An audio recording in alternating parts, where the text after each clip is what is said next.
Ah, something about this just kind of feels wrong. I couldn't quite tell you what it is, but, oh.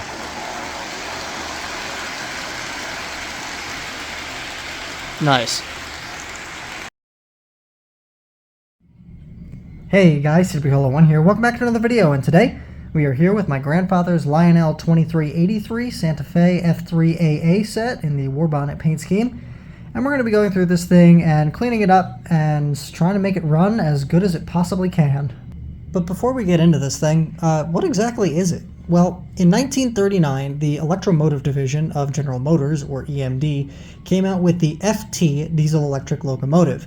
And this thing was unlike any diesel-electric that had come before it, in that it could do everything. Whether it was freight or passenger, mainline or local, this engine just destroyed steam locomotives in efficiency, cost of operation, and cost of maintenance.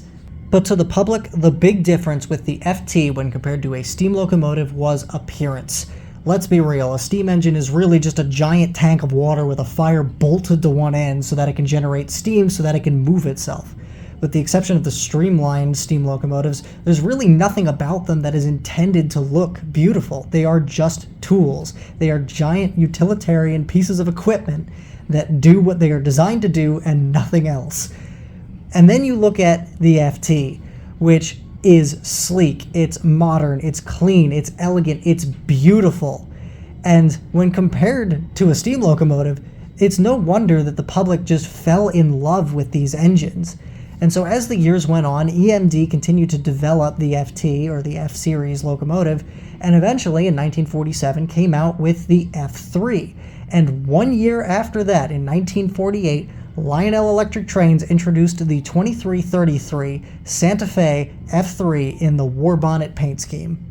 That engine almost immediately became the face of the company, and to this day, when you talk to somebody about Lionel trains during the post-war or pre-war periods, the first two engines that come to mind are the 700E and the Santa Fe F3. It's just that simple. This engine defined Lionel during the post-war period. Throughout Lionel's production of the F3, they would paint this thing into pretty much every paint scheme imaginable. And unlike modern Lionel fantasy paint schemes that make no sense, like the C&O PRR S2 steam turbine, which irritates me, these made sense to be in every paint scheme because every railroad had them. These things were everywhere, so Lionel would paint them into Union Pacific, New York Central, PRR, and so many more. And because of that, you were bound to find a look that you liked, and they sold really well. Lionel would continue to produce the F3 until 1966, with the last model produced being the 2383 that you can see here. There were two main features of the 2383 that separated it from its predecessors like the 2343, 2353, and so on. Those are the vents on the roof, or the louvers on the roof, and the blocked out portholes on the side. This engine also features dual motors with magnet traction, which means that this thing can pull a ton as long as it's on steel rails. And the AA set that you can see here is a powered-unpowered combo. So the lead unit has the dual motors in it, and the trailing unit basically just has a light. So with all that out of the way, let's take this engine onto the workbench, pull it apart, clean it up, and see how good we can make this thing run. I should probably also mention that it does run. As you saw in the beginning, it's just very noisy and needs a lot of power.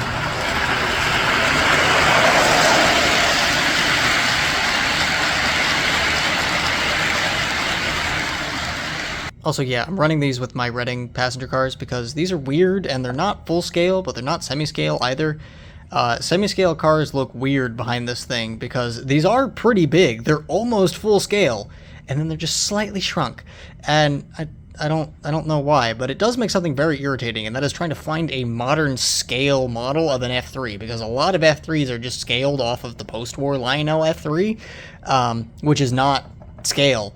So you have to go to like Atlas, or you have to get one of the high-end like legacy F3s in order to get an actual full-scale model of an F3 or an F7.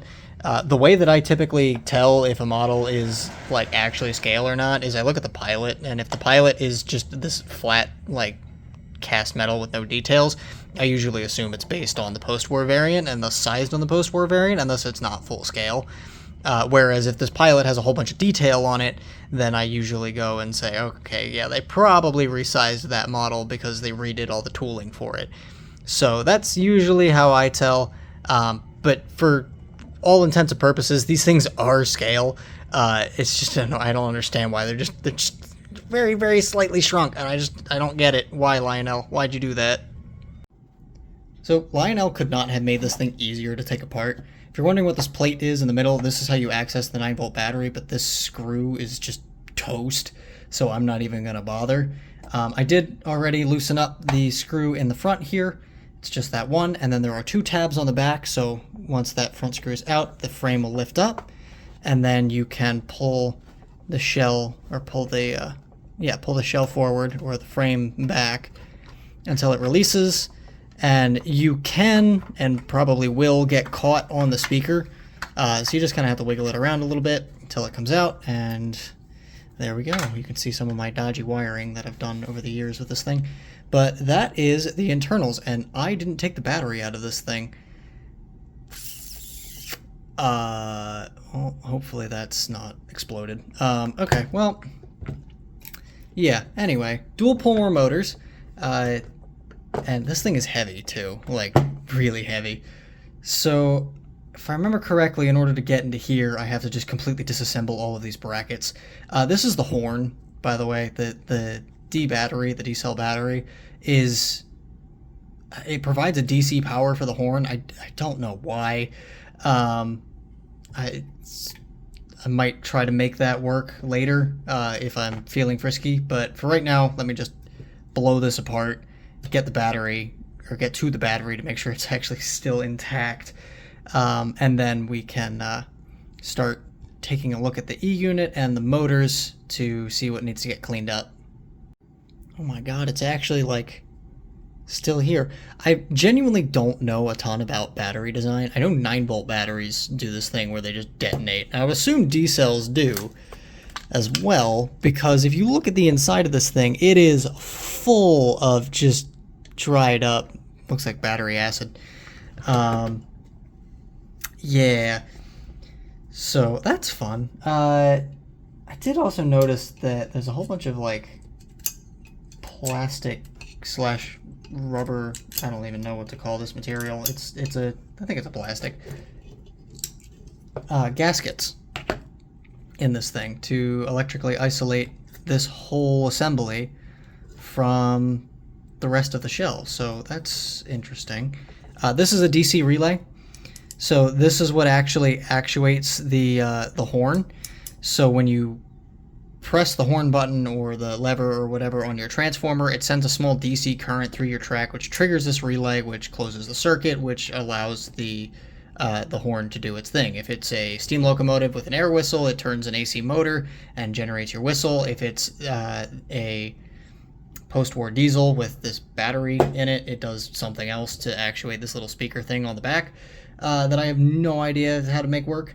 So yeah, that's that. So now that that's out, and I know that the battery's okay, I'm gonna check this for voltage and see if it still has anything, and if we can still use it or not. And then I think I'm gonna start taking apart the tops of the motors so I can get to the armatures or commutator or whatever that top plate is on the motor, and start cleaning that off with a pencil eraser, because I found that works really well. Oh, also, when I was taking it apart the first time, this screw was just stuck to the wheels, and I couldn't figure out what that was. And I'm looking at the E unit, and how the E unit just kind of flops around in here, and I'm guessing that this is supposed to hold the E unit in place. I think that looks significantly better. The brushes are also cleaned. I wiped those down with isopropyl alcohol and hit the contact ends with an eraser, and then the rotor, similar story, wiped it down with ISO, then cleaned it off with an eraser. And I think they look pretty good, and it rolls very smoothly. Not that you can see that, but yeah, it's pretty smooth. So I don't think it needs any grease or oil or anything, so I'm just going to do that again to the rear motor. And I'm debating doing the while I'm in here moment and just taking all of this out so that I can clean all this crap off the frame. I'm gonna try to fight the urge to do that. The voices made me do it. So I cleaned it up okay-ish, I guess. It's better than it was. It's still not great, though. The trucks definitely look better, so that's good, at least. So I think I'm going to go through, I think I'm going to clean all the wheels. I may try to get out some of that leftover battery crap with isopropyl alcohol. See what that does.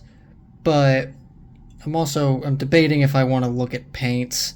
I'm afraid to paint this because if I paint it and the color doesn't match the shell, it's going to look weird.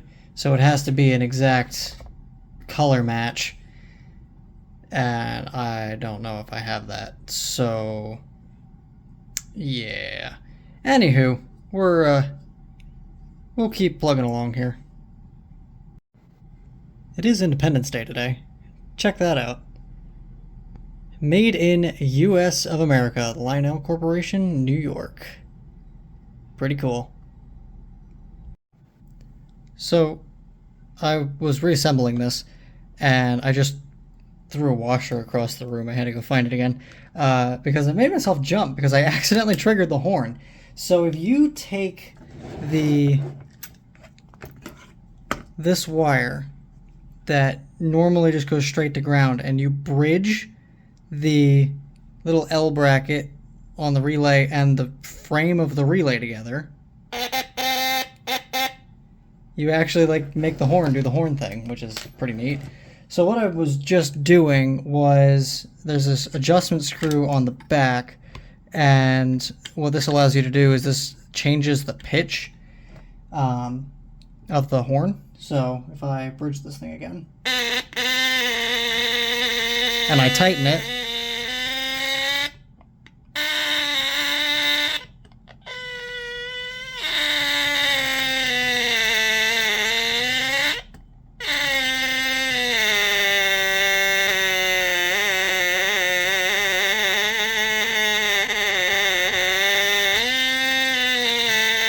so I got no idea where it's supposed to be, but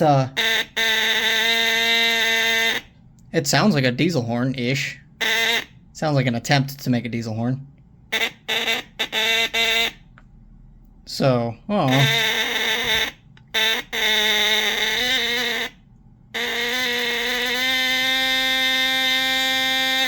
Yeah, that's amusing. Anyway, hopefully that still does the thing when we put it back together. Because that's kind of neat. Okay, it's all reassembled and ready to go, and if I close the relay,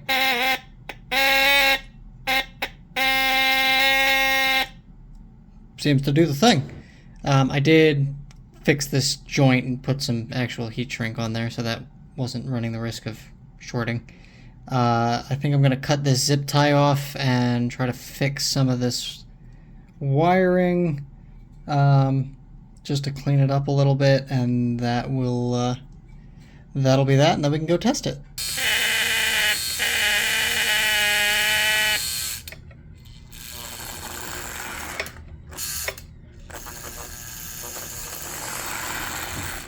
It works.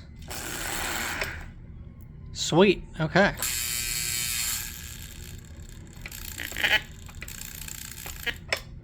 Anyway, let me go put the shell back on this thing, and we'll run it around a little bit.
So because I'm incapable of leaving well enough alone, I'm back at this again today.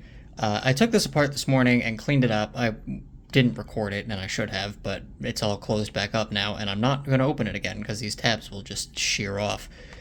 So what I did was took this apart, and in here, the way that this works is you have your DC negative that goes to the entire housing because the chassis is referenced to DC negative when this is put into the little casing here.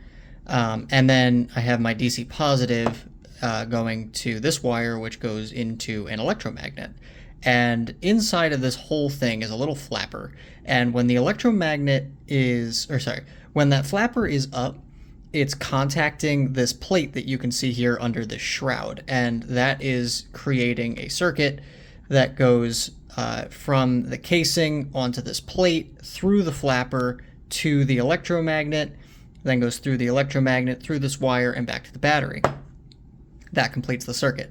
So when this is connected to DC positive, when that relay is closed, that completes the circuit, energizes the electromagnet, and pulls that flapper down. Now, when it pulls it down, it disconnects from this plate up here, and that breaks the circuit. And then the flapper goes back up because it's on a little piece of spring metal. And when it goes back up, completes the circuit again, electromagnet energizes, pulls the flapper down, breaks the circuit, goes back up, comes back down, goes back up, comes back down. It does that ridiculously fast. And that flapper action is what you're hearing come out of these post-war horns. So all I did was took this apart and cleaned up pretty much every single place where electricity went through. We call them fraying interfaces in engineering. I'm not sure if there's another name for it, but it's a metal-on-metal interface that functions as a bonding path. And that is... The cleaner you get it, the less resistance there is, the better the circuit will flow, and the better your horn will sound, in theory. Also, this screw, all that's doing is it's adjusting the angle of that flapper, and that, in turn, changes your pitch. But if you tighten it too much, it will just stop working, and if you loosen it too much, it will also stop working. So keep that in mind. But now that I've cleaned this up a whole bunch, I can show you that I've made it sound decently strong.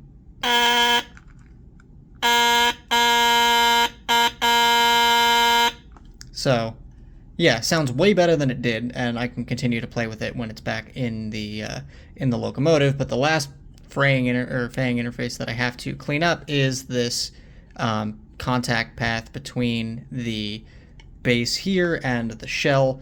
It's not super critical because the screw is what probably does a lot of that, but screws are just really bad for bonding. They're bad enough that in aerospace we just don't consider them a bonding path. So yeah, I'm gonna clean this up to try and improve that. The other thing I did was I got this out, and by getting this out, what I did was I heated it up with a soldering iron, and basically just tried to unscrew it, and it was so seized it just snapped the head off. So what I'm doing is I'm drilling this out with a 3/32 inch bit, which is close enough to an M3 tap drill size. And I have taps and screws coming for another project I'm working on. And I'm going to just tap this for M3 and put a new screw in here. So I got to drill the rest of this out. But yeah, I was done with the whole having to remove the relay in order to take out the DC battery. I don't know how often this horn is going to get used, especially considering that I'm probably going to be putting the... we have a Rail Sounds boxcar that generates diesel sounds that we usually run with this engine. I think I'm just going to take the internals out of that and put it in the dummy unit. So I have no idea if this horn is ever going to be used, but if you want to use it, I don't want you to have to take the shell off and disconnect like a whole bunch of stuff just to take the DC battery out or put it in, the D cell, sorry. So that's why I want this to work. But yeah, so I'm gonna just keep drilling this out with my Dremel and clean up these interfaces, and we'll see what the final result is. I win. There's metal everywhere, but I win. While I'm in here, I might as well do the E unit too, right? So This is the little bit of folded over electrical tape. I'm going to try this first. I can't remember the size of the last piece that I did when I did the other steam engine, but I think it was the 2035 was the one I did the E-unit work on to make it quieter. Come on. There we go. See how that does. And then with the little leftover piece of electrical tape, because I cut a small strip and then cut that strip in half, so I have a little piece left over. I'm going to put this here underneath where the tongue or the paw contacts the E-unit casing. And I believe this is what I did the last time.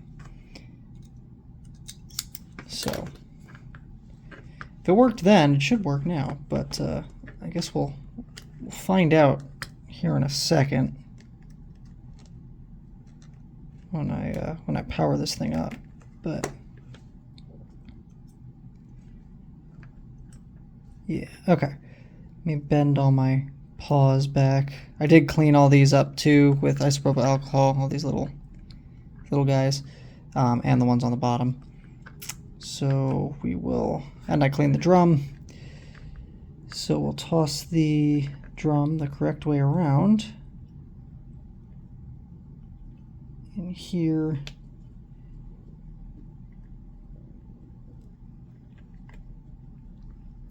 Line up our holes as good as we can for the drum and the paw and the rear electrical contacts. This is the fiddly part about this operation, is trying to just get everything to go back together the way that it needs to. So that's one side.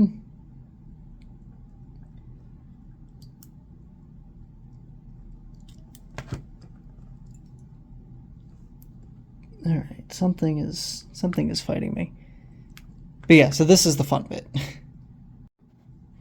So I was using these pliers to sort of like bend it back together. I was hoping to just get it enough to grab this and then it fully snap back together, and I'm now missing this. So I got to pull it apart again. So I can show you how I do this. Pliers on one end, another set of pliers on the other end, and then you just pull them apart and it pops this riveted cross brace out. I don't know if that's supposed to happen. It's definitely not supposed to be a reusable joint. So take that as you will, but it seems to do okay. So yeah, let's see if we can actually get all these pieces back together this time and snap it back together with everything in place, because that would be convenient, we'll say. But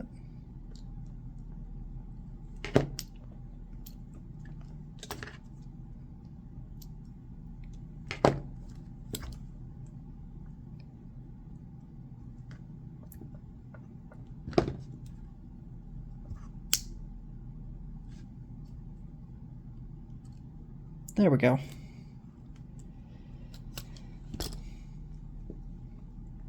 And now we should, in theory, have a fully functioning E-unit.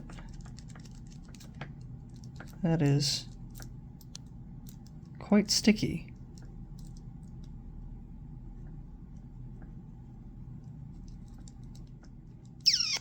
You're not supposed to have to lubricate these. I don't really want to lubricate these, but I don't like the fact that it sticks up there, so I'm going to guess that that electrical tape is causing some issues.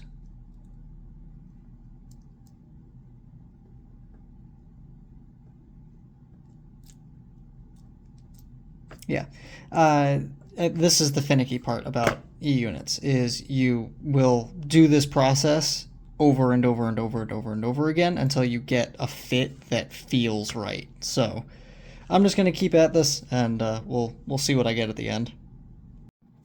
This is what we're looking for.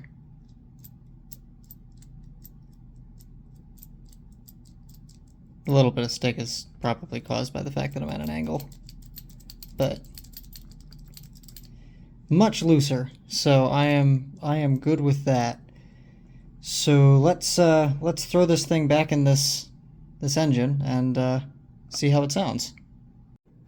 Never mind. Found a way to bench test it. I just hooked my track outer rail to the lever with the lever activated, and then this is the center rail lug that is used. So that is where my center rail is. And if I power this up,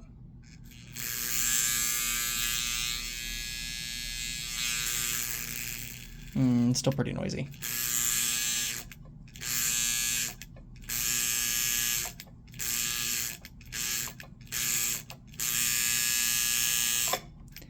Yeah. I don't really have a great before clip, but you heard it running, and it's quieter, but it's still pretty loud. So I'm going to keep tinkering with this and see what I can do.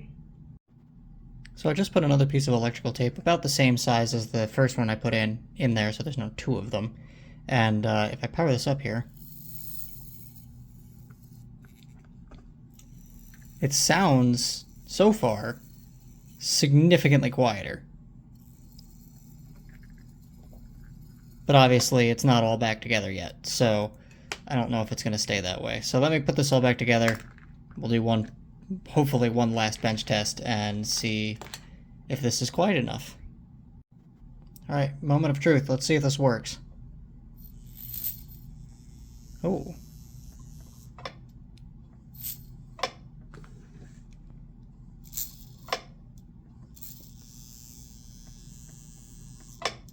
It is significantly quieter.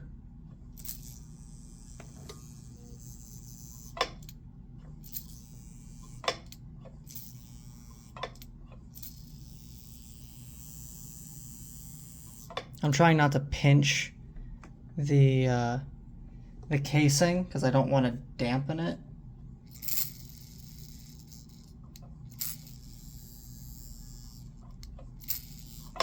Yeah, I think that's probably quiet enough. Sweet, okay. So I'm not really liking how long it takes the piston to drop, but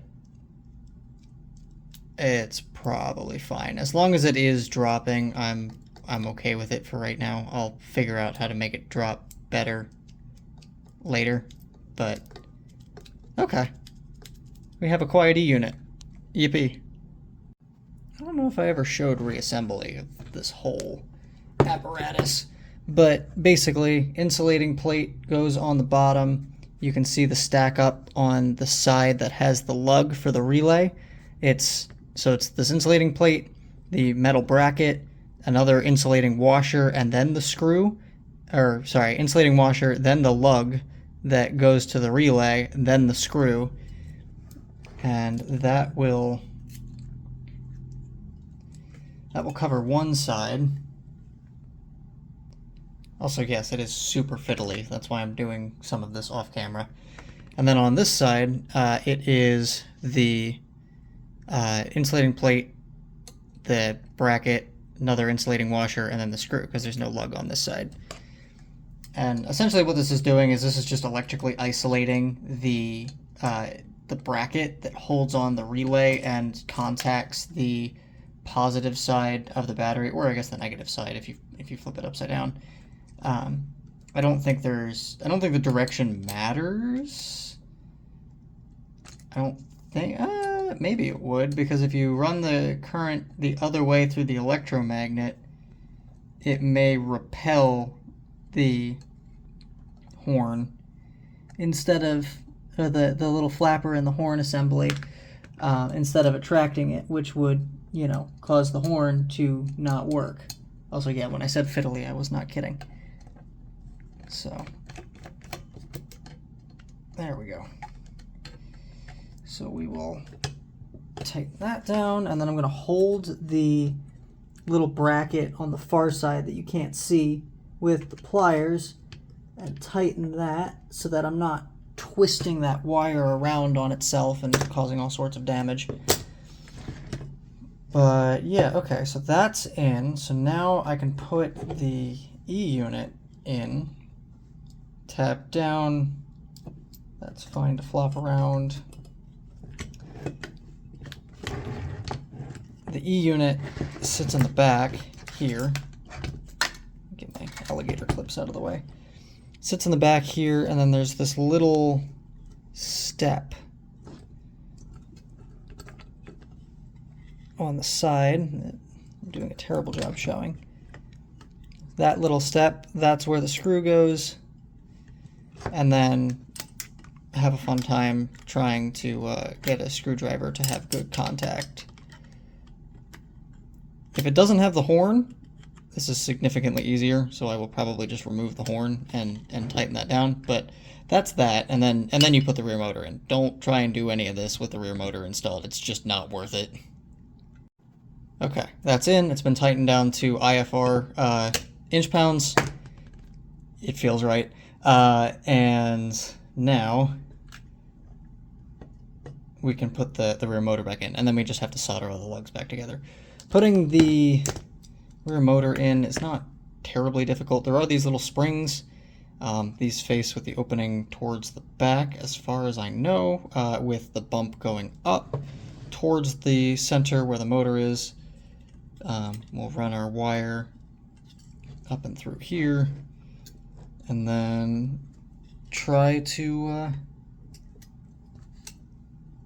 line it up without the motor, I guess, first.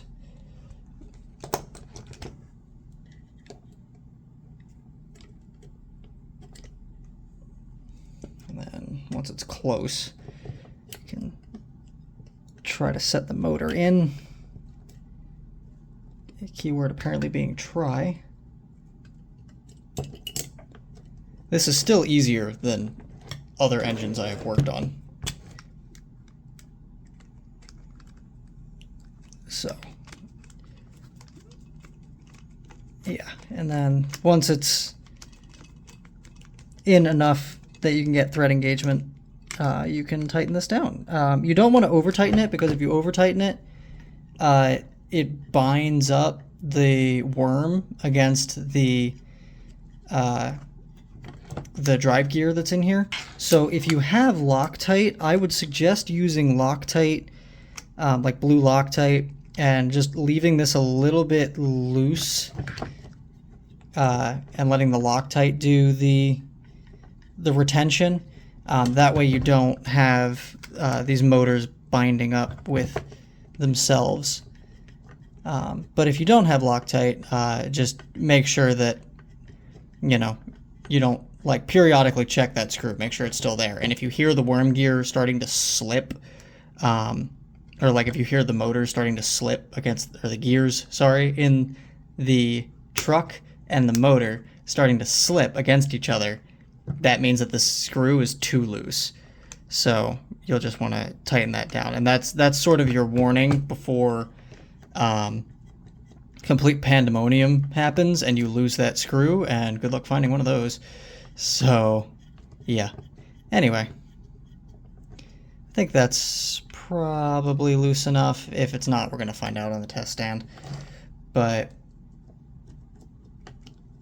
yeah, it feels about the same as the front. Okay, and the last thing we have to do, as I mentioned, is all of our center rail pickups. So this is the front pickup roller, this is the rear pickup roller, and this is the, this is the bridge. No? Headlight.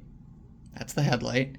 This comes off the relay. It's a bridge from the front pickup roller, and this is the rear pickup roller. And all of those go on that positive lug on the E unit. So let me go attach those real quick, and that should be good to go on the test stand.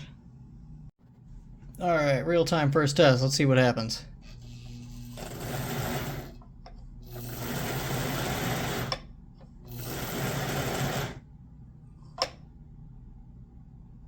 Mint.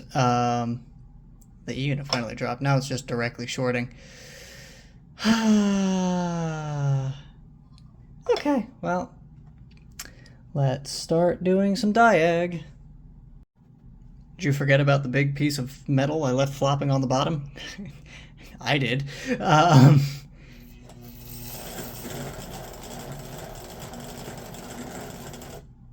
Yeah, that is still not happy. I also don't like how long it takes the E unit lever to drop.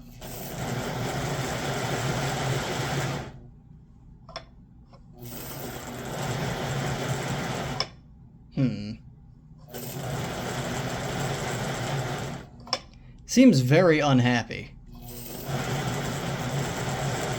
This is what I get for messing with stuff. Okay, more tinkering. So I'm trying to fix the stiff motor issue, and I took apart the trucks, and yeah, these were full of a whole bunch of really nasty stuff. So I pulled all that out, put in new white lithium grease and some oil, and it rolls way better now than it did. For comparison, this is the front truck, which was better, and it rolls okay, but it doesn't roll like that. So I'm going to do this again to the front truck so that we can have two very well lubricated, well functioning trucks. Okay, several hours later, and we're back.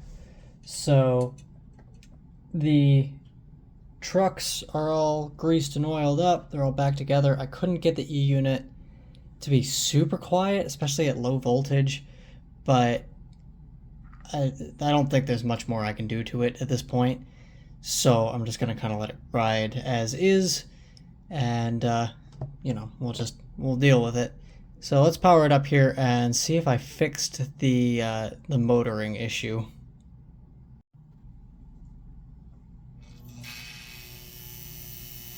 So there's your E unit buzz. Again, not great, but it's what I could do.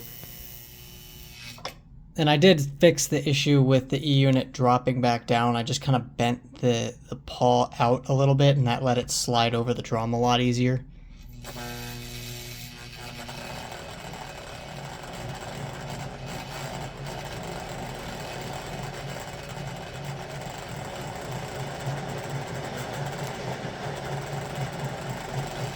Transformer's still not happy about it.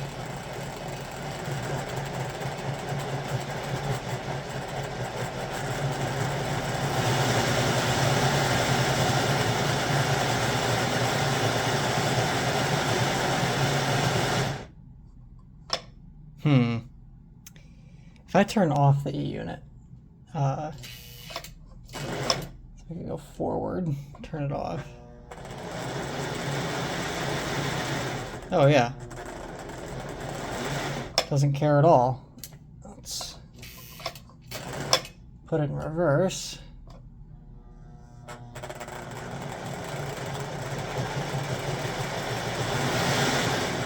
Okay, so it seems to be reversed that it just doesn't like.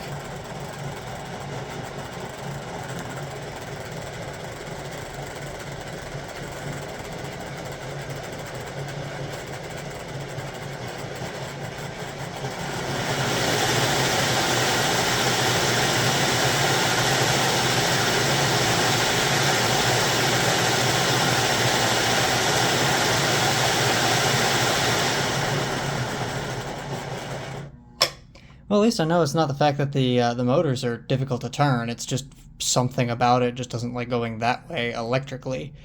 Also, yeah, I forgot a wire, so I'm going to have to resolder that. But I guess I'll keep looking at this and I'll see if I can fix that. So I've tried cleaning it up and playing with the armature, and I can't get it to run at the same rate as the rear motor. And I noticed that when I'm running it, if I just pick up the front truck, it works just fine. And then I put it back down and it stalls out again. So I'm just going to chalk this up to the rear motor is going to help the front motor along, and this probably isn't going to be a problem when you're actually running it, you know, not on rollers. But if you guys have any suggestions for other stuff I should try, let me know. I am debating getting new brushes for it. The brushes are clean. The armature on the top is clean. I've tried, you know, advancing it and retarding it, and it just doesn't change anything, so it's back to center now. So yeah, it's not producing enough torque. And I've tried flipping it around on the test stand too, and because I know these rollers are fine because the rear motor can run on them, I've tried spinning it around. That doesn't fix it. So yeah, I don't know. This is just a weak motor, I guess.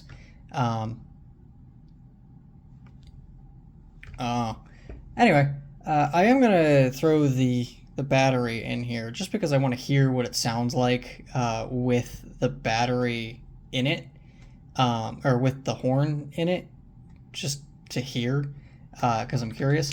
And then I'm gonna call it for this engine for right now, because I'm not gonna get into cosmetics right now, because yeah. So I have to keep my finger under here for right now because I don't have a screw to hold in this bottom plate, but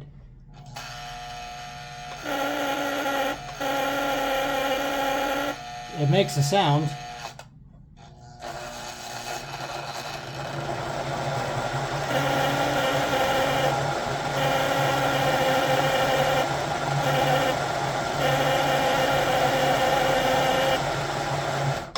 I think it still needs some tuning, but you know, it makes noise.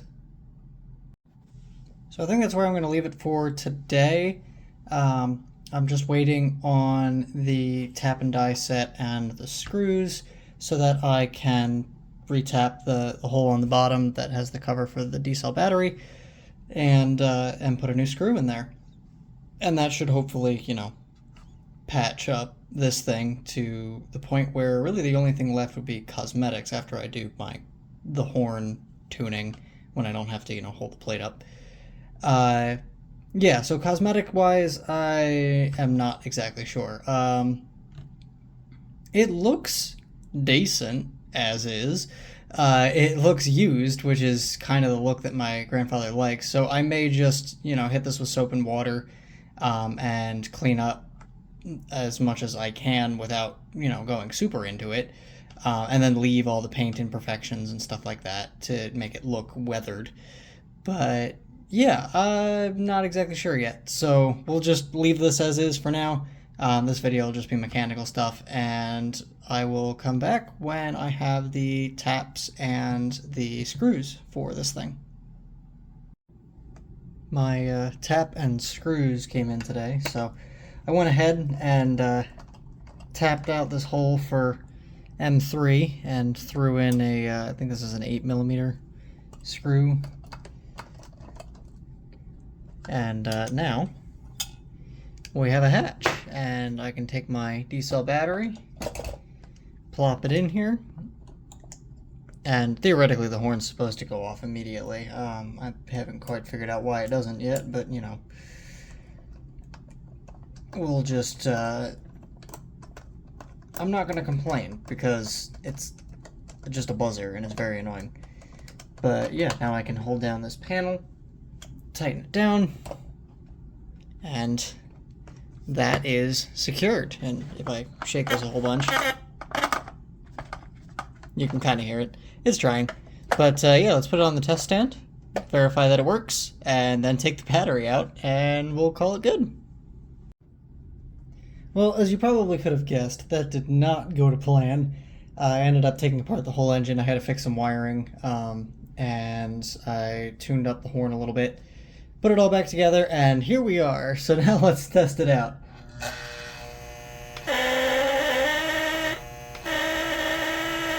I can't make it consistent, and it annoys me. It's either low pitch or that higher pitch, and I cannot get it to pick one.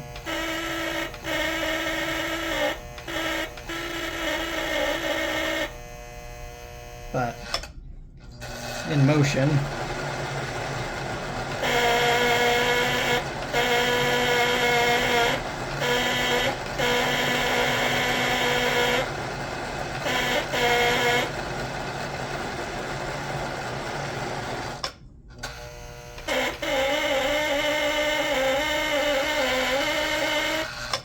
Yeah, I don't know.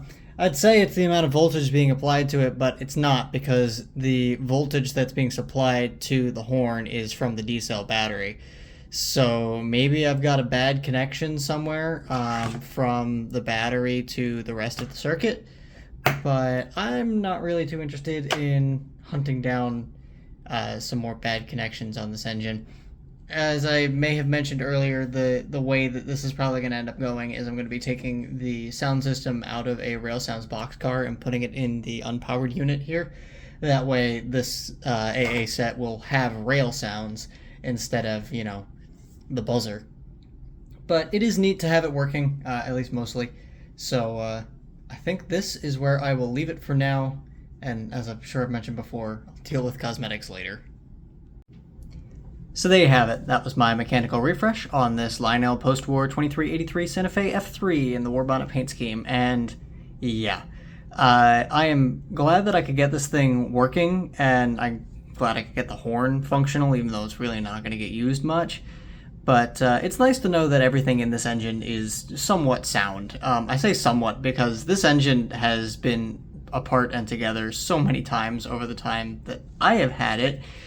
Just because wires come loose and either they break or the solder joints fail or something happens inside this engine and it causes one of the two motors or both of the motors to stop working, and so I have to take it apart and fix it and put it back together. So because of that, I've gotten very well acquainted with the internals of this engine, but I'm hoping that in the state that it is currently in, it will not cause any more of those problems, but only time will be able to tell for sure.